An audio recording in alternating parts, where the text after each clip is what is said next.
Brothers and sisters, our gospel passage comes from the Sermon on the Mount.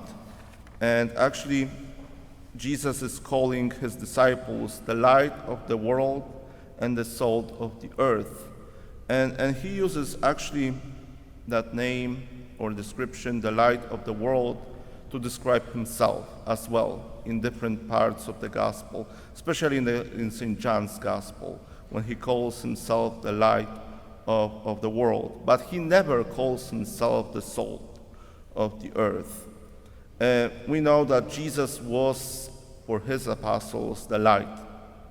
And now the responsibility is passed on his disciples, that they are responsible for that light to bring that to others. And of course, that light comes from Jesus. They are just passing on that light which comes from him.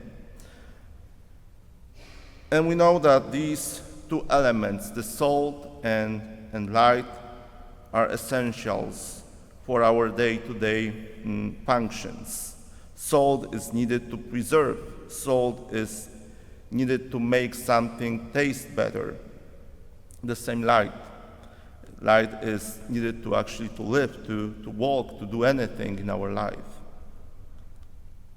So that responsibility to be the light to others, to be the salt to others, is passed on us, the disciples of Jesus. So we carry on that responsibility to be ones to preserve the faith in Jesus, to preserve the teachings of Jesus, everything what Jesus had been teaching, and make the message of Jesus appealing to others, to make that message of Jesus attractive to others. And that happens to our example of faith. When we live by our faith, when we live by faith in Jesus, that message of Jesus becomes appealing to others. And of course, we have to be the light to others. We have to illuminate the darkness of people's life, giving them hope. And this is what happens, and that's what we have to do. We have to remember that we just carry on what Jesus established. We carry on that responsibility which the apostles, the disciples of Jesus, received then, and we carry that on to our times. Amen.